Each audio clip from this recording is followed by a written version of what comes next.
अन्नदाता पर फरी आवशे मावठानी घात। राज्यમાં ભર ઉનાળે ચોમાસા જેવો માહોલ જામશે। કમોસમી વરસાદને લઈને હવામાન વિભાગની આગાહી છે માવઠું અને ભારે પવન ભૂક્કા બોલાવશે તો વીજળીના કડાકા સાથે વરસાદ ખાબકશે। આંધી તોફાન સાથે ત્રાટકશે વરસાદ। અનેક જિલ્લાઓમાં કમોસમી વરસાદ વરસશે તો 2 દિવસ માછીમારોને દરિયો ન ખેડવા સૂચન। 40 કિલોમીટરની ઝડપે પવન ફૂંકાશે। ઉલ્લેખનીય છે કે માવઠાની આગાહી અન્નદાતા પર એકવાર ફરી માવઠાની ઘાત છે તે જોવા મળશે। માવઠું અને ભારે પવન ભૂક્કા બોલાવશે।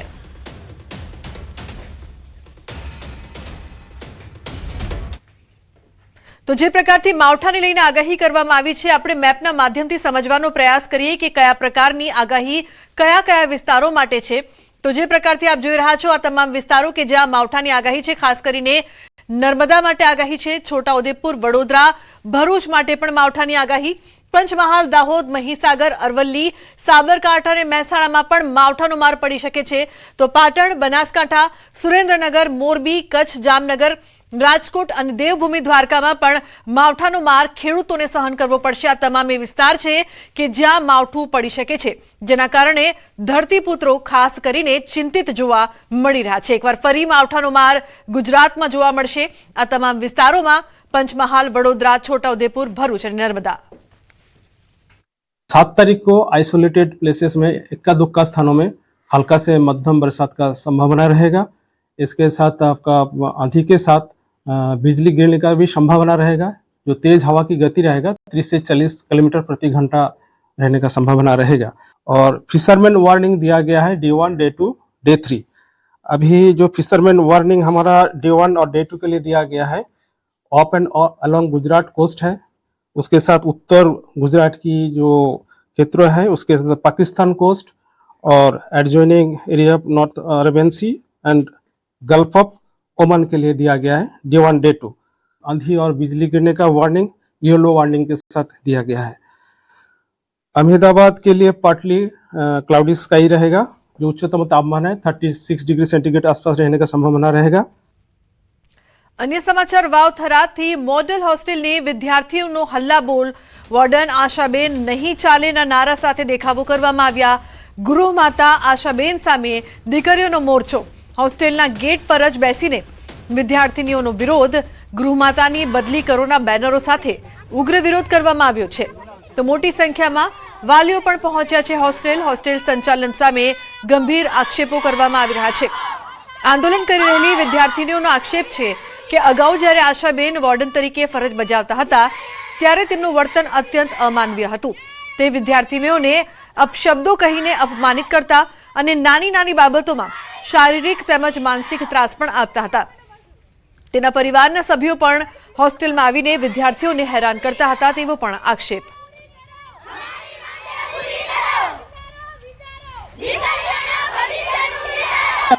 ન કરી પણ તોય છતાં કરાવતા હતા સફાઈ અને આ પગ આવો છે તો તું કે ચમ કે હું રહે કે તાર જરૂર જ નથી હોસ્ટેલમાં ને મારી બધી જે વસ્તુ ત્યાં દીકરી કાવ્યાના લીધી। આશાબેન અહીંયા અમારે હોસ્ટેલની અંદર ના જુએ। આશાબેનના મને ખૂબ જ ત્રાસ આપવામાં આવતો હતો। આશાબેનનો પૂરેપૂરો પરિવાર અહીંયા રહેતો હતો અને એમને એમના પરિવાર દ્વારા પણ ખૂબ જ ટોર્ચર કરવામાં આવતું। એમના છોકરા નાના હોવા છતાં તેમને એ અમારા ઉપર ટોર્ચર કરતા। એમના ખૂબ જ એમના છોકરા પણ અમને કેમ કે વધારે પડતા હેરાન કરતા। અમારી એટલી જ માંગ છે કે અમારે આશાબેન નહીં જોતા, સોનલબેન નહીં હોય તો ચાલશે। 26 કેજીબીમાંથી એક પણ બીજા બેનને લઈ શકો પણ અમારે આશાબેન નહીં જોઈતા। અને જિલ્લા જેન્ડરબેન અમને ખબર જ નહીં કે જિલ્લા જેન્ડરબેન કોણ છે। 3 મહિના થઈ ગયા જિલ્લા જેન્ડરબેન અહીંયા તપાસ કરવા સુધી નહીં આવ્યા। પહેલા જિલ્લા જેન્ડરબેન કોકિલાબેન હતા, તેઓ મહિનામાં 2 થી 3 વખત તપાસ કરવા આવતા પણ 3 મહિના જિલ્લા જેન્ડર બદલ્યા થઈ ગયા, 3 મહિનાથી કોઈ તપાસ કરવા નહીં આવ્યો। અહીંયા જે સોનલબેનની બદલીના સમાચાર સાંભળીને દીકરીઓ બધી રોષમાં છે અને વાલી તરીકે પણ અમને પણ સમાચાર મળ્યા એટલે અમે પણ આવ્યા અને સોનલબેનની બદલી કરી અને આશાબેન જે અમુક સમય પહેલાં 1 વર્ષ પહેલાં અહીંયા ફરજ બજાવી ચૂક્યા હતા એમના વહીવટમાં પહેલાં પણ ગેરરીતિ વર્તાણી હતી। જેમ કે જંબામાં ડેડકું આપવું, પ્લાસ્ટિકના ટુકડા આપવા, સ્ટેશનરી બારોબાર બાયપાસ વેચી મારવી, આવા ઘણા બધા આક્ષેપો હતા। અન્ય સમાચાર ગાંધીનગરથી ધન્વંતરી આયુર્વેદ કોલેજના વિદ્યાર્થીનો વિરોધ 6 મહિનાથી કોલેજ બંધ હોવાનો વિદ્યાર્થીઓનો આરોપ છે.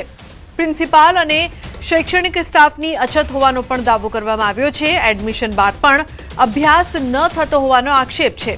તો વિદ્યાર્થીઓ સીએમ અને આરોગ્ય મંત્રીને રજૂઆત કરવા માટે પહોંચ્યા. અન્ય કોલેજમાં વિદ્યાર્થીઓને ટ્રાન્સફર કરી આપવાની માંગ ઉઠી છે.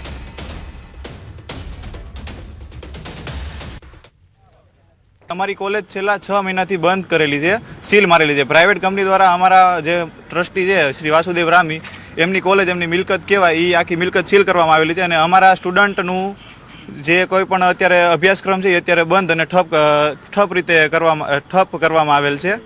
અને વિદ્યાર્થીઓને ખૂબ જ અગવડ પડે છે. કોલેજમાં હજી સુધી અમે 1.5 વર્ષથી અભ્યાસ કરીએ છીએ, હજી સુધી કોઈ પણ પ્રકારની અમને ફેકલ્ટી કે નથી કોઈ પણ પ્રકારની ફેસિલિટી મળી. તો પાટણના દિગડી ગામે આવેલ તમાકુ માર્કેટયાર્ડમાં ભારે હોબાળો થયો છે. ખેડૂતોને તમાકુના પોષણક્ષમ ભાવ ન મળતા આક્રોશ ફાટી નીકળ્યો હતો. મળતી માહિતી મુજબ ખેડૂતોને પ્રતિ ક્વિન્ટલ અંદાજે 1000 થી 1200 રૂપિયા ઓછો ભાવ મળતા વિરોધ નોંધાવ્યો હતો.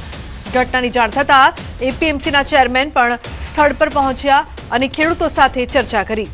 ખેડૂતોના વિરોધને પગલે હરાજી પ્રક્રિયા થોડા સમય માટે સ્થગિત કરવામાં આવી હતી. ઉલ્લેખનીય છે કે દિગડી ગામે આવેલા તમાકુ માર્કેટયાર્ડમાં હોબાળો, તમાકુના ભાવ ન મળતા ખેડૂતો રોષે ભરાયા હતા. ઉલ્લેખનીય છે કે એક સાથે 1000 થી 1200 રૂપિયા ભાવ ઘટતા હોબાળો કરવામાં આવ્યો હતો. તો થોડી વાર માટે હરાજી રોકાવી પડી. જૂનાગઢના કાળિયાવાડમાં રસ્તાની જર્જરિત ઇમારત મુદ્દે વેપારીઓ આંદોલન પર ઉતર્યા છે. વેપારી ધંધા બંધ રાખીને ધરણા પ્રદર્શન પર ઉતર્યા હતા. ત્યારે ધારાસભ્ય સંજય કોરડિયાએ આ મામલે મધ્યસ્થી કરાવી. ત્યારે આ સમગ્ર મામલે મનપાના અધિકારી પણ પહોંચ્યા હતા સ્થળ પર. ત્યારે પાલિકાના ધારાસભ્યએ અધિકારીઓને આ અંગે સૂચના આપી. તાત્કાલિક કાર્ય પૂર્ણ કરવાની સૂચના આપવામાં આવી. ત્યારે આ સમગ્ર મામલે ધારાસભ્યએ મધ્યસ્થી કરતા ધરણા સમેટાયા હતા. ઉલ્લેખનીય છે કે 2 દિવસ પહેલા કડિયાવાડ વિસ્તારમાં એક જર્જરિત એપાર્ટમેન્ટનો 3જા માળનો કાટમાળ પડતા એક મહિલાને ગંભીર ઇજાઓ પહોંચી હતી. આવી જ ઘટનાઓ વધુ ન બને તે માટે વેપારીઓ દ્વારા આંદોલન કરાયું અને કાર્યવાહીની માંગ કરાઈ હતી.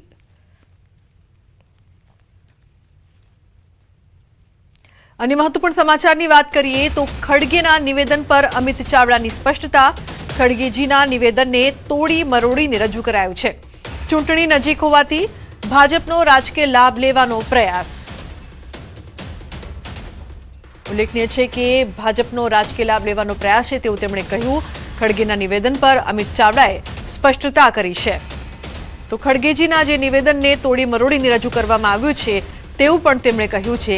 ભાજપ રાજકીય લાભ લેવાનો પ્રયત્ન કરી રહી છે, તેના માટે આ પ્રકારના નિવેદનો આપવામાં આવી રહ્યા છે તેવું પણ કહ્યું. અમે નિવેદનને તોડી મરોડીને વાત કરીએ છીએ. આખા ગુજરાતના લોકો, દેશ ને દુનિયા જાણે છે કે કોંગ્રેસનું નેતૃત્વ પણ ગુજરાતથી જ આવેલું છે અને અત્યારે ગુજરાતમાં ચૂંટણીઓ છે એનો રાજકીય લાભ લેવાનો ભારતીય જનતા પાર્ટી પ્રયત્ન કરે છે. ભાજપના નેતા વિપુલ પટેલના નિવેદન પર હવે રાજકારણ જોવા મળી રહ્યું છે. અમિત ચાવડાએ ભાજપ પર પ્રહાર કર્યા છે. રૂપિયા બનાવ્યાના નિવેદન પર ચાવડાના પ્રહાર. જાહેરમાં સ્વીકાર મુદ્દે અમિત ચાવડાએ ભાજપને ઘેરી. ભાજપના નેતાના આ નિવેદનને કોઈએ વખોડ્યું નહીં. ઉલ્લેખનીય છે કે જાહેરમાં સ્વીકાર મુદ્દે ભાજપને ઘેરી. ભાજપના નેતાના આ નિવેદનને કોઈએ વખોડ્યું નથી તેવું પણ તેમણે કહ્યું હતું. તો ભાજપના નેતા વિપુલ પટેલના નિવેદન પર રાજકારણ. અમિત ચાવડાએ ભાજપ પર પ્રહાર કર્યા.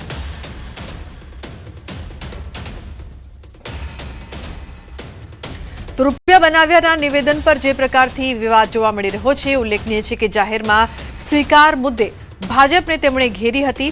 ભાજપના નેતાના આ નિવેદનને કોઈએ કેમ વખોડ્યું નહીં તેવું પણ તેમણે કહ્યું હતું. આવું બોલનારાને જો તાત્કાલિક સસ્પેન્ડ કર્યો હોત તો લાગ્યું હોત કે આ ભાજપ ભ્રષ્ટાચાર સામે વિરોધમાં છે અને નાથવા માંગે છે, પણ બધા જ તાલીઓ વગાડતા હતા. અન્ય સમાચાર અમદાવાદથી કોંગ્રેસ કાર્યાલય બાઉન્સરોના ભરોસે. કાર્યાલય પર ખાનગી સિક્યોરિટી મુકાઈ. કાર્યાલયની એન્ટ્રીથી જ બાઉન્સર મુકાયા. ઉમેદવાર જાહેર થતાં જ બાઉન્સર મુકાયા. ભૂતકાળમાં કાર્યાલય પર તોડફોડની ઘટના બની ચૂકી છે. તો ઉમેદવાર જાહેર થતાં નારાજ જૂથ તોડફોડ કરતા હોવાની ઘટના બને છે, જેથી બાઉન્સર મુકાયા છે.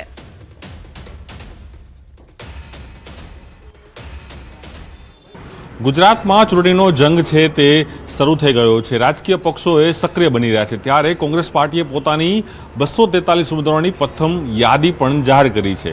ત્યારે હવે કોંગ્રેસ પાર્ટીનું જે કાર્યાલય છે, જે અમદાવાદના પાલડી સ્થિત આવેલું કાર્યાલય છે, તે પાલડીનું કાર્યાલય આજે બાઉન્સર એટલે પ્રાઇવેટ સિક્યોરિટીથી સજ્જ બન્યું છે. કારણ કે કોંગ્રેસ પાર્ટીમાં હર હંમેશા માટે બન્યું છે કે જ્યારે પણ ઉમેદવારોની લિસ્ટ જાહેર થશે ત્યારે ઉમેદવારો અહીં આવે છે, પોતાનો રોષ વ્યક્ત કરતા હોય છે અને ક્યાંક ને ક્યાંક હલ્લાબોલ છે તે હલ્લાબોલ છે કાર્યાલય ઉપર કરતા હોય છે. ત્યારે તેની સેફટીના ભાગરૂપે આ વખતે નગરપાલિકાના ઇલેક્શન સાથે તાલુકા જિલ્લા પંચાયતના ઇલેક્શનો છે, ત્યારે જે ઉમેદવારી જાહેર થઈ છે, હજુ પણ ઉમેદવારો કોંગ્રેસ પાર્ટી જાહેર કરવા જઈ રહી છે, ત્યારે તેની પહેલાં જ કોંગ્રેસ પાર્ટી સજ્જ બની છે. અને કોંગ્રેસ પાર્ટીએ પોતાના કાર્યાલયની સેફટી માટે ખાનગી એજન્સી સિક્યોરિટી છે તેને કામગીરી સોંપી છે અને તેના હવાલે આખું કોંગ્રેસ કાર્યાલય મૂકી દેવામાં આવ્યું છે. એટલે ચોક્કસ એ કહી શકાય કે જ્યારે કોંગ્રેસ પાર્ટી પોતાના ઉમેદવારો જાહેર કરે છે ત્યારે કોંગ્રેસ પાર્ટીને ડર લાગતો હોય છે કે કોંગ્રેસ કાર્યાલય ઉપર આવીને કંઈક તોડફોડ કરે છે, કોંગ્રેસ પાર્ટીની ઇમેજ છે તેમાં મોટું નુકસાન થાય, ત્યારે તેને પહોંચી વળવા, તેને રોકવા માટે એ કોંગ્રેસ પાર્ટી દ્વારા આ વખતે ખાનગી સિક્યોરિટી એજન્સીઓને, જે બાઉન્સરો કહી શકાય, તેનો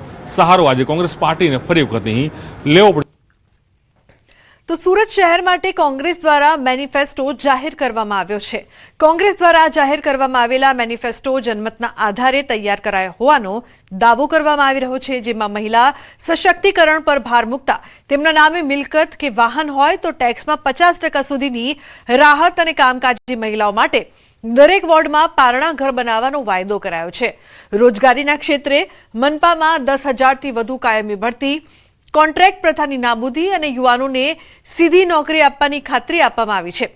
ઉપરાંત દરેક ઝોનમાં નવી multi speciality hospital, senior citizens માટે મફત આરોગ્ય તપાસ, દરેક ઘરે 24 કલાક શુદ્ધ પાણી પહોંચાડવા જેવા કાર્યોનો સમાવેશ કરવામાં આવ્યો છે. लोगों से पूछ के ये मैनिफेस्टो बनाया है. जनमंच करके हमने एक फैसिलिटी दी थी कि आप जिसको जितना प्रश्न है हमें पूछ सकते हो और वो प्रश्नों में से और सिटीजन्स को क्या चाहिए इस शहर के लिए वो पूछ के हमने ये मैनिफेस्टो बताया है. हमको आप चुनेंगे तो हम ये सारे काम आपके करेंगे. आपका शहर है और आपके लिए हमें काम करना है, तो ये हमारा मैनिफेस्टो है.